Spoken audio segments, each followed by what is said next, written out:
Donc j'ai participé quand même à l'histoire de Tarbes, dont le grand animateur était Jean-François Soulet. Alors je vous ai porté la dernière édition. Cette édition, je ne pense plus qu'elle se trouve plus sans doute, mais enfin bon, il y en a peut-être qui traînent par-ci par-là. Elle date de 2000. Et c'était la 3e édition quand même. Hein. Mais depuis, Jean-François Soulet a réalisé une petite histoire de Tarbes aux éditions Kern. Donc, ce sont des références. Mais cette période en particulier ici, celle-là, vous n'allez pas la trouver développée dans l'histoire de Tarbes, parce que à l'époque, on avait très peu d'éléments. Hein. Très peu d'éléments sur ces périodes, ces temps obscurs là. Hein. Pas de documents. Et depuis, on a fait, et Jean-François vous l'a dit tout à l'heure, quelques progrès en matière d'archéologie. Parce que la lumière peut venir en partie de l'archéologie. En partie. Parce que l'archéologie permet de résoudre certaines questions et d'en poser d'autres, qui restent mystérieuses pour l'instant encore. Hein. Donc voilà, les caractéristiques de l'Antiquité tardive. Hein. Vous voyez, période qui démarre à la fin de l'Empire romain d'Occident. Alors, j'ai pris une date qui correspond un peu à notre chronologie de la Gaule. Vous voyez, 486, c'est la fin d'un royaume, d'un usurpateur romain, qui a créé son propre royaume,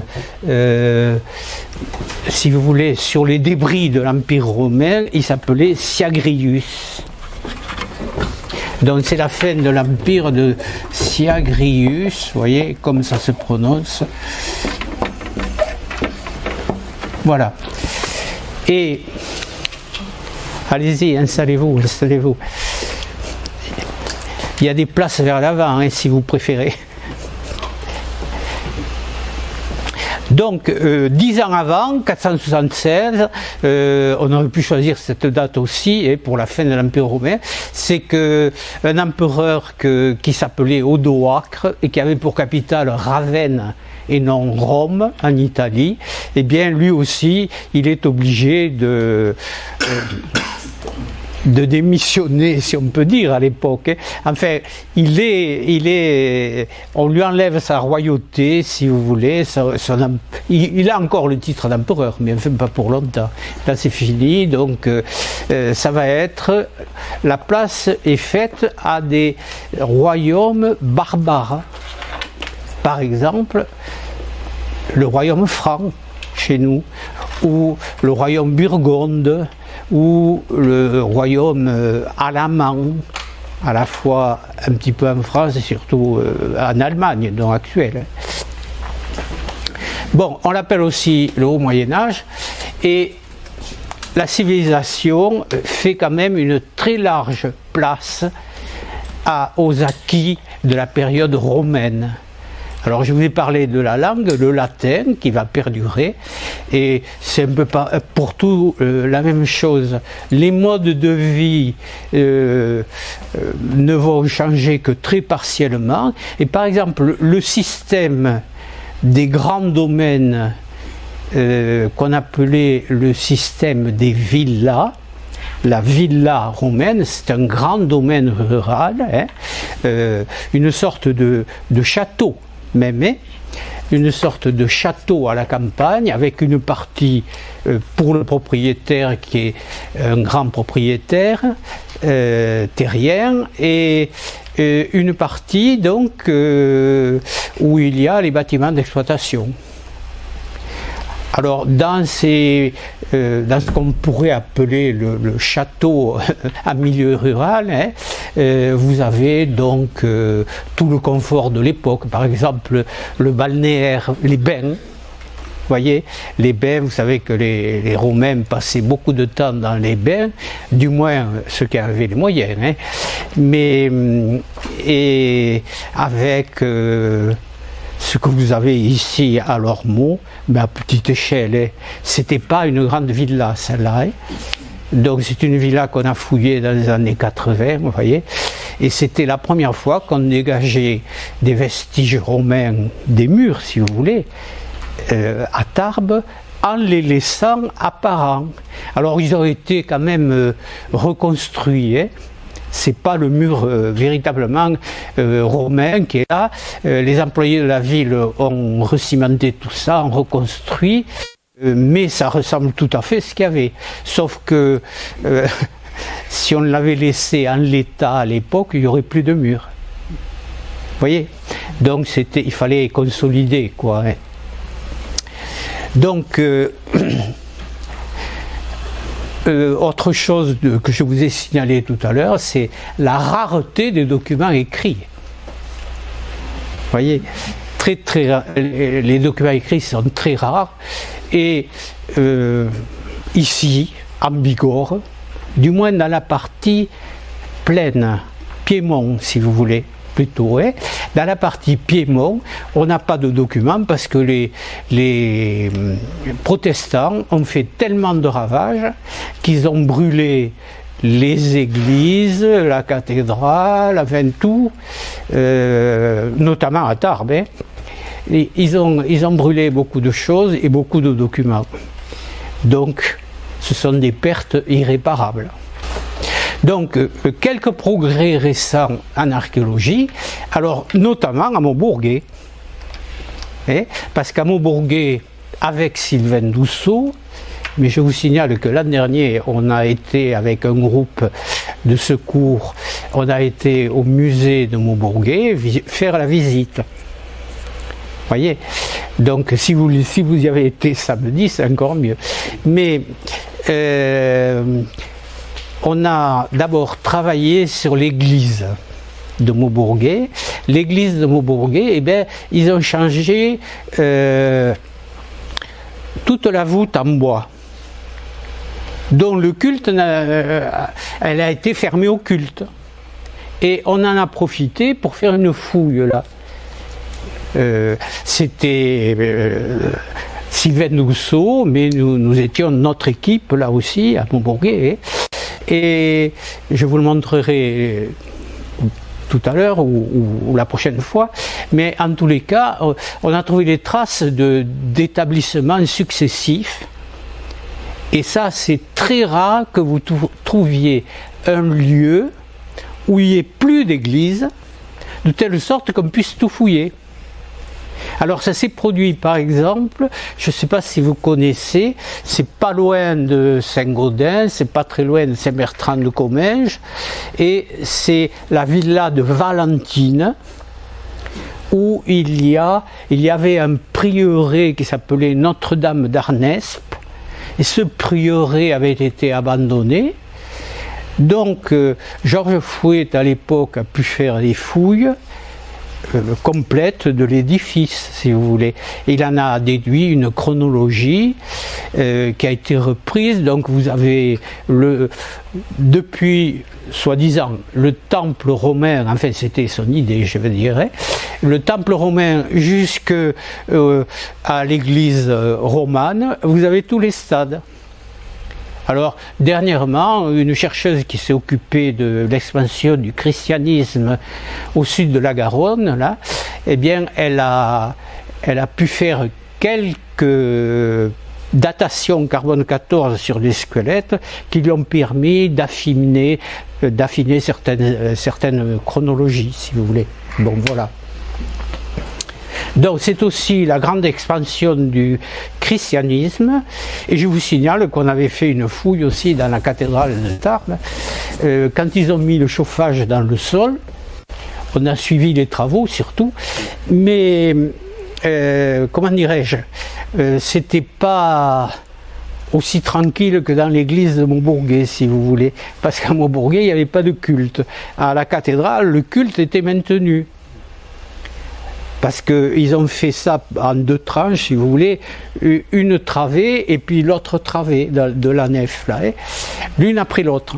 Donc on a fait quelques sondages, on a réalisé quelques opérations archéologiques, mais trop limitées et sans avoir le temps d'aller au bout des choses, pour dire la même chose qu'à Maubourguet, c'est-à-dire une succession d'églises. Ça ne peut être, on n'a pas de preuves si vous voulez, mais quand on a fouillé ça, on a bien vu qu'il y avait des murs plus anciens, plus récents que l'époque romaine, et plus anciens que l'église romane, dont il ne reste que le chevet, ici à la cathédrale. Donc voilà. On va voir donc ça en 3 étapes principales, vous le voyez. Donc on va commencer par les Visigoths. Pourquoi d'abord ceci, D'abord ceci pour vous montrer donc la carte des grandes invasions barbares. Vous voyez que tout d'un coup, là, à partir du IIIe siècle d'ailleurs, à partir du IIIe siècle de notre ère, donc à partir du IIIe siècle surtout, vous avez une invasion de barbares. Alors à la frontière, notamment à la frontière du Rhin, ici, vous avez le Lyme. Ça s'appelle comme ça, ça s'écrit comme ça.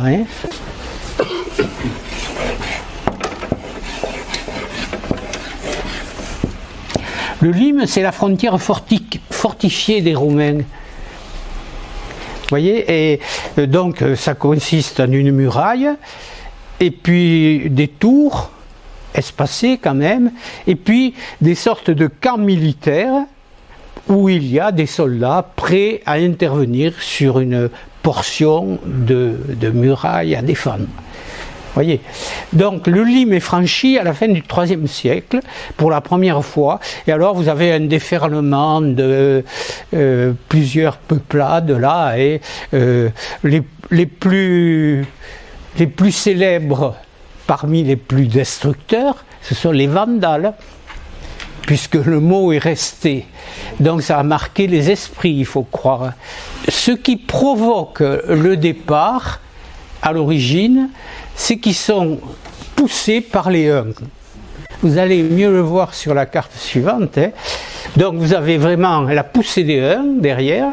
Alors ce sont des peuplades nomades ou semi-nomades qui se mettent à être poussés vers l'ouest, sans qu'on sache vraiment. Ils sont eux-mêmes peut-être en but à des problèmes climatiques, à la poussée d'autres peuples aussi, puisque on est là en Asie centrale. Vous voyez le Caucase ici, la mer Noire, donc on est dans les steppes du sud de la Russie actuelle, vous voyez.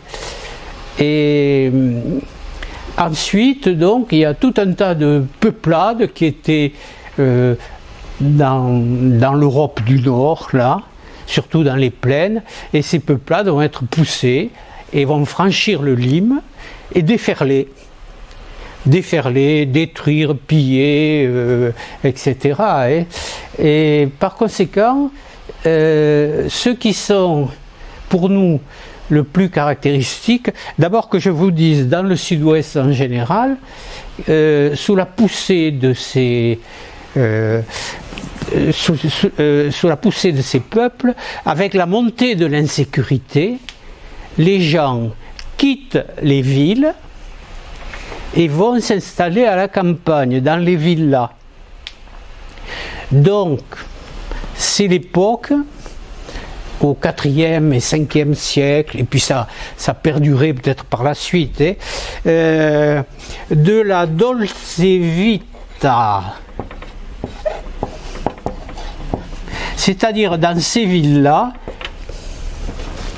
il y a une vie, si vous voulez, de plaisir, Donc, je vous rappelle que le propriétaire des villas, du moins des grandes villas, ce propriétaire, il est très riche. Donc, il a autour de lui une espèce de cour d'oisifs, si vous voulez, et donc on profite de la vie, on profite des plaisirs de la vie. Ceux qui nous en parlent sont Saint Jérôme, par exemple, on fait des saints, alors il faut prendre ça comme ils le décrivent, on n'a pas autre chose. Mais en tous les cas, c'est la période de la Dolce Vita en Aquitaine, et la mosaïque de Maubourguet, justement, dans cette ville-là qui a totalement disparu, dans cette ville-là,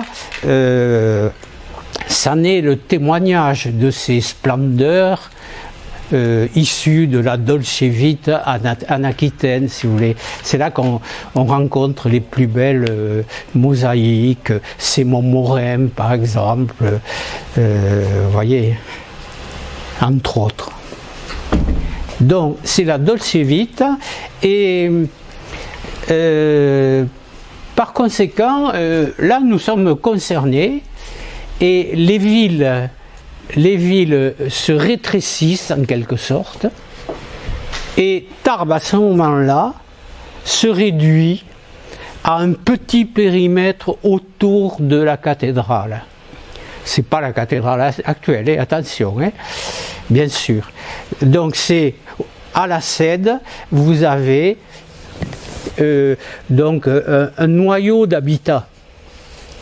Alors que la ville romaine, au 1er et 2e siècle, à Tarbes, elle s'étendait depuis la place de Verdun jusqu'à l'hôpital de la Grotte, vous voyez, et depuis au-delà de la route de Pau, vers le nord, jusque... qu'est-ce que je vous dirais là, le boulevard là qui passe sous l'immeuble là, comment s'appelle-t-il maintenant, je ne sais plus. Oui, voilà, jusqu'au Prado. Voilà. Donc c'est un périmètre qui s'est nettement restreint, mais on en reparlera. Donc ce que je voulais vous montrer, c'est surtout les Wisigoths, parce que les Wisigoths, ils vont faire un tour jusqu'à l'Empire romain d'Orient, parce que si en Occident on n'a plus d'empire romain, en Orient il est resté un empereur, il a su négocier avec les troupes barbares, si vous voulez, et puis les expédier plutôt vers l'ouest. Voilà. Et donc il a sauvé, en tous les cas son empire a été sauvé. Vous savez comment ils faisaient souvent, ils incorporaient les bandes barbares dans l'armée romaine. Très souvent, c'était la tactique, si vous voulez, à l'époque de l'Empire romain, d'incorporer ces barbares menaçants, et qui étaient donc des guerriers très habiles en principe, de les incorporer évidemment dans l'armée romaine. Mais après, on a des troupes romaines qui ne sont pas très sûres. Vous voyez ? Et ces barbares, ils peuvent tourner kazakh à tout moment. Bon. Ceci étant, je vous ai mis une autre carte là, vous allez voir, qui est plus parlante pour ces Wisigoths. Vous savez qu'il y a des Ostrogoths aussi. Mais les Ostrogoths ne sont pas venus chez nous. Ils sont restés en Italie, dans le nord de l'Italie à peu près. Donc voilà, là-dessus vous voyez le trajet des Wisigoths avec les dates. Et progressivement, ils sont arrivés jusque chez nous. Et ils ont fondé dans la région le royaume de Toulouse. Alors ce royaume de Toulouse, voilà. D'abord une chronologie sommaire des Wisigoths, donc depuis la Roumanie actuelle à peu près, et ils ils arrivent à piller Rome. Ils ont pris la ville de Rome, le symbole de l'Empire, de l'Empire romain, et puis ils vont fonder, surtout ce qui nous intéresse, c'est ça là, au royaume de Toulouse. Vous voyez, 418-507, ça dure à peu près un siècle. Après, ils ont participé à la victoire sur les Huns. On a arrêté les Huns qui étaient arrivés jusqu'en Gaule. On les a arrêtés à la victoire des champs cataloniques, là. Mais malheureusement, Alaric trouve le chef des Visigoths, le roi des Visigoths, trouve la mort, là. Et puis, ils sont finalement battus par donc Clovis et les Francs à Vouillers en 507. Et à partir de là, ils vont partir en Espagne. Ça va être le royaume de Tolède en Espagne. Donc voilà le royaume wisigoth de Toulouse, là, 418-507. Donc vous voyez que nous sommes dedans. Pas si loin que ça de la capitale Toulouse, mais nous sommes sans doute peu concernés. Les Visigoths n'ont pas fait de réformes en profondeur qui ont duré ensuite longtemps. Donc le royaume de Toulouse qui s'étend très loin, vous voyez, jusqu'aux confins de l'Andalousie là-bas, et jusqu'en Vendée à peu près, avec une incursion en Provence, vous voyez. Ils ont quand même, tous ces barbares ont une civilisation qui est développée, notamment pour ces arts qu'on appelle parfois des arts mineurs, mais il y a de très beaux morceaux des très beaux bijoux par exemple, donc ils ont une spécialité de ces petits objets qui sont portés notamment par les guerriers, notamment. Donc là vous avez une croix votive, mais c'était un exemple. Alors ce que je voulais vous montrer quand même, c'est l'apport de l'archéologie ces dernières années. Et vous voyez qu'il n'est pas mince puisqu'on a trouvé une construction à Toulouse. Vous voyez là, c'est l'emplacement de l'ancienne caserne Niel à Toulouse qui a été démolie et qui a été fouillée. Et notamment sur une partie, on a trouvé ce qu'on a identifié comme une construction de l'époque visigothique. Ça c'est sûr. Après, on l'a même interprété comme le palais des rois wisigoths de Toulouse. Est-ce que c'est la vérité? C'est une hypothèse en tous les cas. D'accord? Bon, après je vous ai dit sur la chronologie, vous l'avez vu, que ces Wisigoths, donc voilà, avec la victoire franque sur Avouliers, le royaume des Francs s'étend, vous voyez, toute la partie bleue là. Le royaume des Wisigoths, eh bien, il va se restreindre. Ils vont partir donc en Espagne. Ça va être le royaume de Tolède. Donc fin des Wisigoths, mais quelle influence ils ont eu sur nous ici, c'est difficile à dire. En tous les cas, vous voyez sur cette carte ici que il y a une indication d'évêché en Bigorre. Ça veut dire qu'en 507, donc au début du VIe siècle, le christianisme s'est déjà installé chez nous, et probablement depuis quelques dizaines d'années, sinon plus. Et vous voyez ici, donc vous avez le royaume des Burgondes, qui donnera le nom Bourgogne, tout simplement. Alémanie pour les Alamans, au niveau de la Suisse actuelle, une partie de l'Allemagne, voyez. Et donc avec les irréductibles bretons quand même, qui sont un peu à part. Vous voyez déjà. Donc nous sommes maintenant dans une région que les Francs, que le royaume des Francs va essayer de dominer, de s'approprier.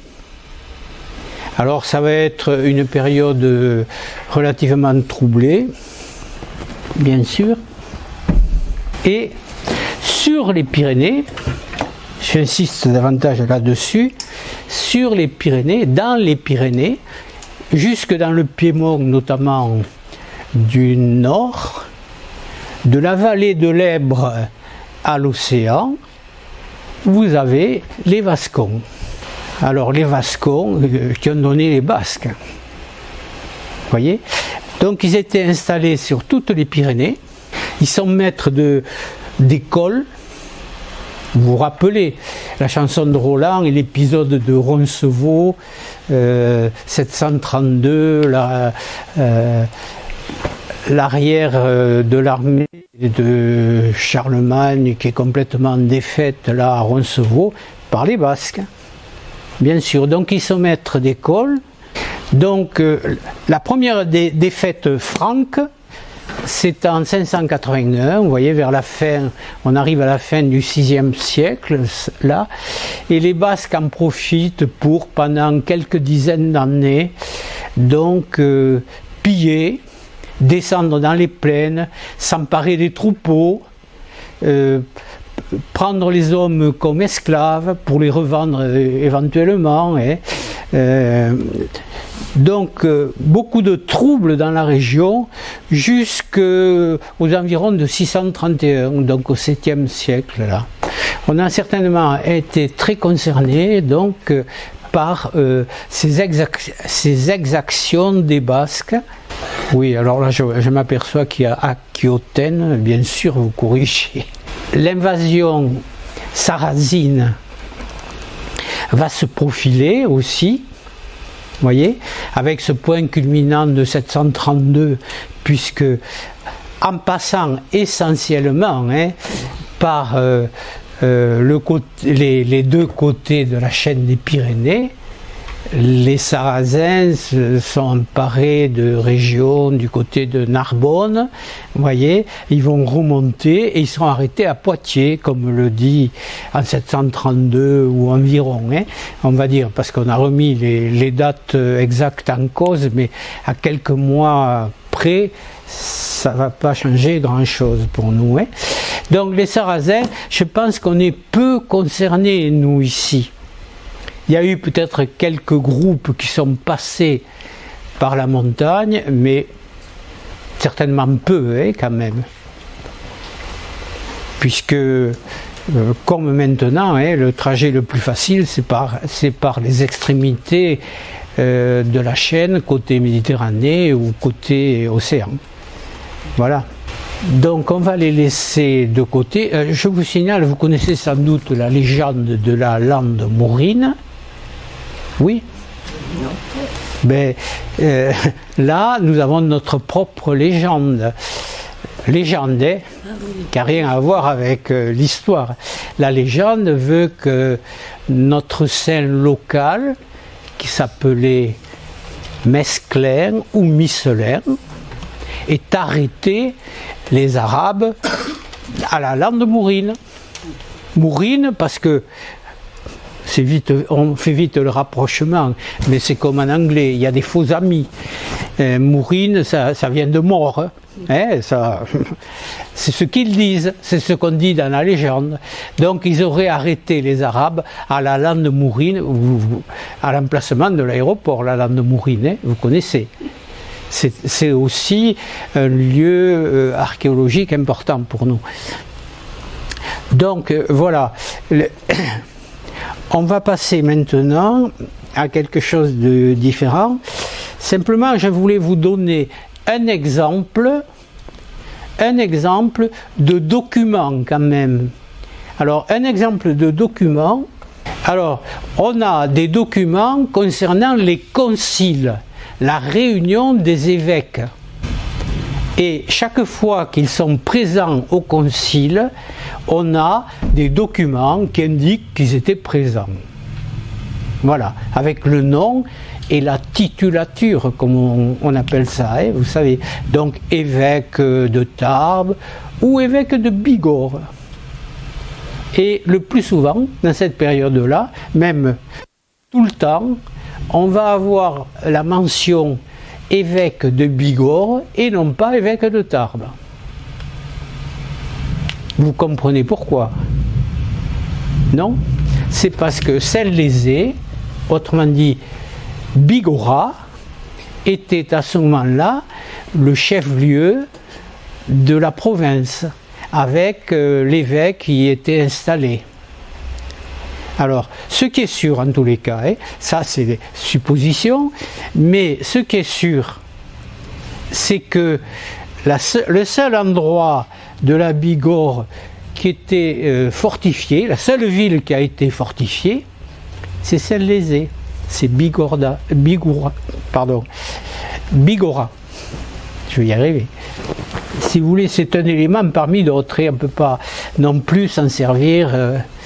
Voilà, sur ce tableau, eh bien, vous voyez qu'on a par exemple les évêques de Saint-Bertrand de Comminges, les évêques de Saint-Lizier et les évêques de Bigorre.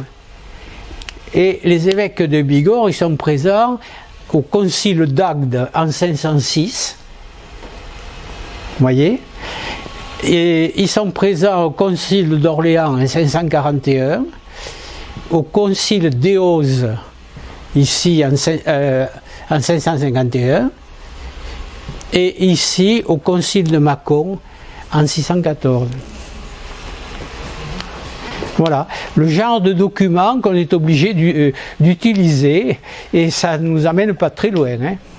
À cette époque-là, il y avait un évêque, il s'appelait évêque de Bigorre, il avait un nom hein, aussi. Et il était marqué comme évêque de Bigorre et non pas évêque de Tarbes. Donc, comme je vous disais tout à l'heure, Tarbes à cette époque est réduit à un petit territoire autour de la cathédrale actuelle ou autour de l'église Saint-Jean actuelle. Les deux. Voilà donc un exemple de document, et vous voyez qu'avec ça on va pas bien loin. On peut raisonner à l'échelle de l'Aquitaine entière, si vous voulez, ou du sud-ouest entier, mais pour nous ça ne nous amène pas grand-chose. Hein. C'est pour ça que l'archéologie va être importante, et notamment dans ce phénomène de la christianisation dans le sud de l'Aquitaine. Alors, je n'ai pris que des exemples ici, locaux, si vous voulez, sans parler des zones un peu plus éloignées. Je vous ai parlé tout à l'heure de Notre-Dame d'Arnès, à côté de la villa de Valentine, là, pas loin de Saint-Gaudens, mais c'est pas tout à fait notre région. Du moins, c'est pas tout à fait local. Même si on peut s'en servir. Hein. Vous avez aussi, je ne vous l'ai pas dit tout à l'heure, la villa de Séviac, où il y a tout un ensemble paléochrétien, on appelle ça comme ça, paléochrétien, pour les premiers temps de la chrétienté dans la région. Donc, un ensemble paléochrétien avec une petite église, avec des sépultures, vous voyez, ce genre de choses. Ça se trouve où ? Séviac, c'est le Gers. Alors, entre parenthèses, je préfère Montmorin que Séviac. Vous connaissez Montmorin quand même. Parce que Séviac, ils ont installé, pour conserver les mosaïques in situ, ils ont installé des toitures. Alors, c'est très bien pour conserver les mosaïques, mais ça l'est moins pour le coup d'œil. Au moins, à Montmorin, vous pouvez avoir un coup d'œil d'ensemble. Et puis à Montmorin, vous avez des murs en élévation. Alors, dans les églises postérieures, donc les églises romanes, hein, la plupart du temps, dans les églises postérieures, comme je vous le disais, il est très rare d'avoir fait des fouilles. Il y a quand même quelques cas. Hein. À Lourdes, l'ancienne église paroissiale, qui était quand même un peu éloignée de l'église actuelle, hein, l'ancienne église paroissiale était une très belle église romane qu'ils ont préféré détruire plutôt que de la réparer et qu'ils ont remplacée évidemment par cette grande église moderne qui est l'église paroissiale. Hein. Je parle de Lourdes, du haut de Lourdes, de la vieille ville. Hein. Vous voyez? Et là, ça s'est bien passé parce que, enfin ça s'est bien passé. Je veux dire, on a un témoin, si vous voulez, un agent de la ville de Lourdes qui a fait quelques relevés, il a fait un petit opuscule là sur ce qu'il a vu, ce qu'il a trouvé. Il a laissé quelques tessons de poterie, notamment au musée de Lourdes, enfin ils sont au musée de Lourdes, vous voyez, donc on a quelques photos même, c'était les premières photos, oui, c'était au début du XXe siècle, hein, 1908 je crois, quelque chose comme ça, et il nous a laissé donc des témoignages suffisants pour savoir qu'il y avait des sarcophages, qu'on a trouvé ceci, qu'on a trouvé cela, il a dessiné certaines choses aussi, hein. Donc pour l'époque, c'était bien. À la cathédrale à Tarbes, je vous ai expliqué déjà. Et alors, dans les églises postérieures, ben, la seule qu'on a vraiment regardée de près, au moyen de sondages, on n'a pas tout fouillé non plus, hein, c'est l'église de Maubourguet. Alors, qui est une belle église romane, hein, avec beaucoup de remplois antiques. Vous voyez, les parties noires sont les plus anciennes, sauf les quadrillages qui indiquent toute une série de murs d'époque antique, hein, de murs gallo-romains. Et ensuite, vous avez différents états, de telle sorte que là, il y a une succession d'églises sur place, qu'on a pu donc voir. Mais il faut vous dire qu'il y a très peu de ce qu'on appelle en archéologie, très peu de mobilier, très peu de tessons de poterie, très peu de bijoux, très peu de boucles de ceinture, de choses comme ça qu'on trouve pour le médiéval. Hein. Donc voilà, l'église de Maubourguet qui vous montre que ce qui a pris la suite à l'époque gallo-romaine, c'est l'église, les premières églises. Hein. Mais c'est encore plus net alors dans la villa de Saint-Giron. Hein. Donc voilà une photo de l'église par exemple. Lors de la fouille, la photo est à l'envers, mais peu importe. Hein. Vous voyez les blocs de maçonnerie qui se trouvaient dessous, là, hein. Avec l'éclairage artificiel, bien sûr, heureusement qu'on avait l'éclairage. Là, hein. Donc on en vient à ces villas, dont ces grands domaines, aux mains de propriétaires très riches et qui ont révélé donc des mosaïques comme celle-là qui est quand même unique. Hein. Alors il y en a une autre au musée, je ne sais plus si c'est d'Eoz ou de Lectoure peut-être. Il y en a un autre mais il est moche comme tout, il louche. Enfin si vous avez l'occasion d'aller dans les musées du Gers, vous verrez. Celui-là, il est unique avec tout ce qu'on vous a raconté là, tous ces attributs marins en quelque sorte. Hein. Donc vous l'avez au musée de Maubourguet, vous pouvez le voir à loisir si vous voulez. Et alors, vous avez vu certainement que cette mosaïque qui correspond à ceci là, hein. Donc, à l'époque romaine, c'était probablement une piscine. Vous voyez, le fond d'une piscine froide, apparemment. Hein. Et ensuite, ça a été utilisé, ça a été transformé. Parce que ici, ce mur en jaune que vous avez là, avec, vous voyez, le début de l'abside, eh bien, ce mur, il correspond à une première église. Voyez. Puis ensuite, à l'église, une première église mérovingienne, hein, voyez, peut-être 5e, 6e, 7e siècle. Et puis après, vous avez l'église carolingienne, l'époque de Charlemagne, donc entre autres. Et alors là, vous avez une chapelle de ce type-là. Non, une chapelle comme ça d'abord. Comme ça, ce qui est en pointillé là. Et puis enfin, vous avez certainement une abside romane, dont il reste quelques vestiges, bien sûr, mais suffisamment pour voir qu'il y a eu une succession d'établissements pendant cette période du Haut Moyen-Âge, de l'Antiquité tardive, jusqu'à arriver à la période romane. Je vous montre ici aussi, quand il y a une autoroute qui est en construction, eh bien, à ce moment-là, on trouve beaucoup de choses. C'est là, mais bon, il y a des archéologues professionnels maintenant. Les amateurs comme nous étions, il y en a encore quelques-uns, mais pas beaucoup quand même. Ou comme l'était Sylvain Nousseau aussi, puisqu'il était chef de chantier chez Gallego. Vous voyez ?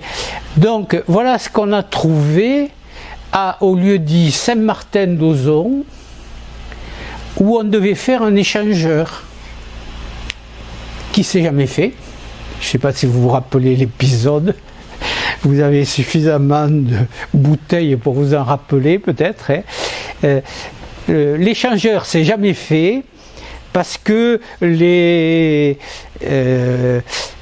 les gens concernés, les villages concernés se sont unis, ils ont manifesté et tout ça. Et alors, le maire ou la maire même de Tournaille à l'époque a dit « Mais moi je veux bien l'échangeur sur ma commune ». Et alors l'échangeur il est parti à Tournaille. Vous l'avez donc à Tournaille maintenant. En tous les cas, on avait fait la fouille quand même, parce que il faut s'y prendre à l'avance. Ça a duré quelques mois, ça. Alors, dans un terrain très argileux, là, difficile, quand même. Alors, on a trouvé ça. C'est-à-dire, ça s'appelle Saint-Martin, et par conséquent, vous avez le plan d'une église romane. Une chapelle romane, une petite église romane, vous voyez. Et ce qu'on a trouvé à côté, ce sont les vestiges d'établissements antérieurs. Vous voyez ceci là.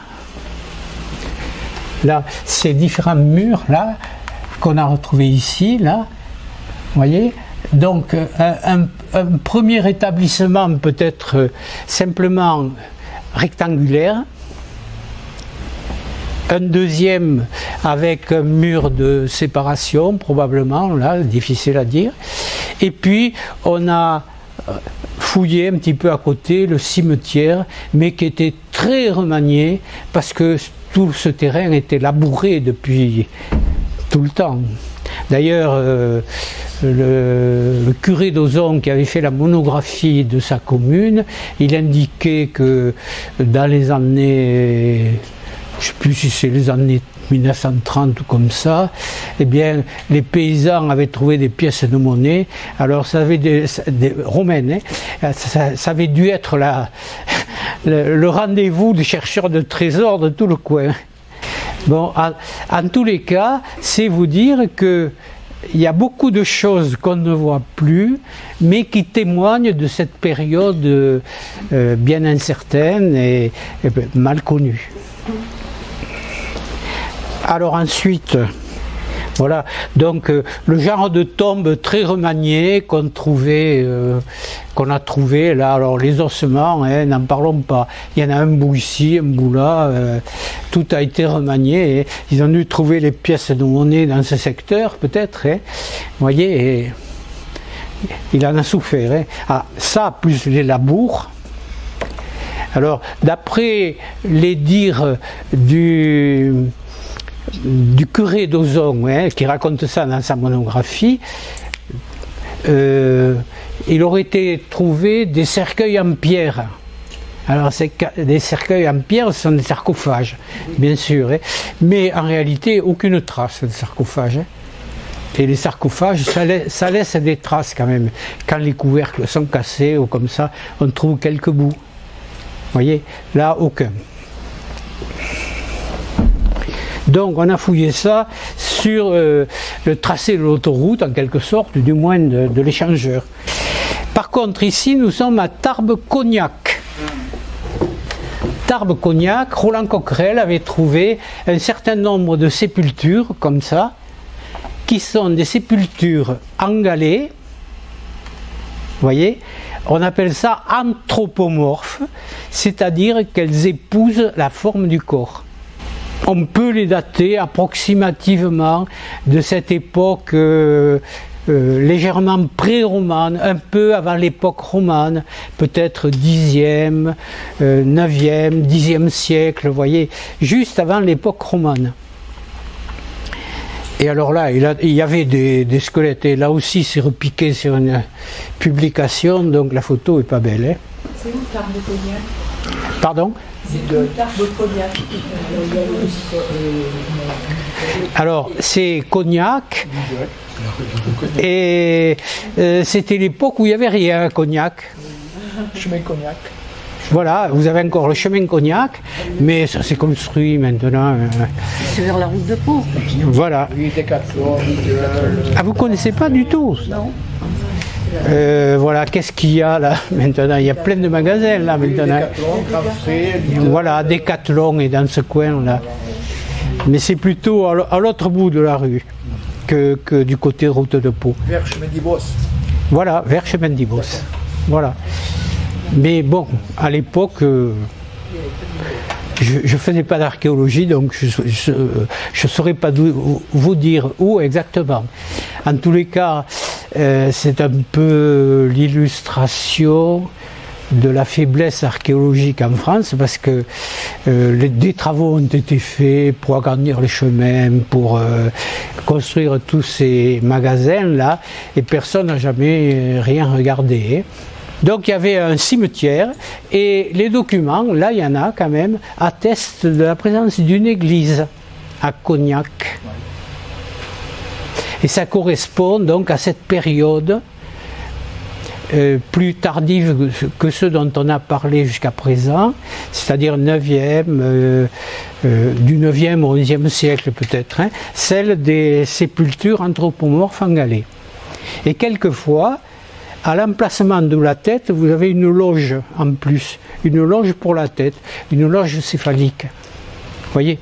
Donc ça c'est assez courant. Ensuite, dans les villes, donc je vous montre Lourdes rapidement. Voilà le plan de l'église de Lourdes. Hein. Il y avait une très belle église romane donc, hein, mais pas assez grande. C'est l'époque où les pèlerinages commencent à s'amplifier, et par conséquent vous avez donc ici la trace d'une église très ancienne là. Et alors je ne vous ai pas remis les photos de Seyrès, l'homme de la municipalité de Lourdes, qui était ce qu'on appelait à l'époque agent voyer. Il s'occupait des chemins, des routes dans la ville, hein, des rues. Et Seyrès donc a fait des photos, mais c'est les photos de l'époque, hein, en noir et blanc, jauni, vraiment difficile. Hein. Donc en tous les cas, dans cette place Peyramal, les fouilles ont été reprises un peu plus tard, à l'époque moderne là, et on a trouvé, si vous voulez, confirmation. On a trouvé même une sépulture de l'âge du bronze là. Et vous voyez ici, là, c'est marqué, et quelques éléments supplémentaires de l'époque antique, qui à Lourdes est très mal connu. Hein. À Tarbes, Roland Coquerel avait suivi les travaux d'égout, mais là, personne n'a suivi. Donc pourtant, il y en a eu des travaux dans la ville de Lourdes. Hein. Bon, ben, on va en rester là, puisque c'est sans doute la cloche de fait. Ça peut être que ça. Si cette vidéo vous a plu, vous pouvez nous rejoindre à l'Université du temps libre de Tarbes et de Bigorre, à l'adresse utl-tb.info. Et n'oubliez pas, si ce n'est déjà fait, de vous abonner.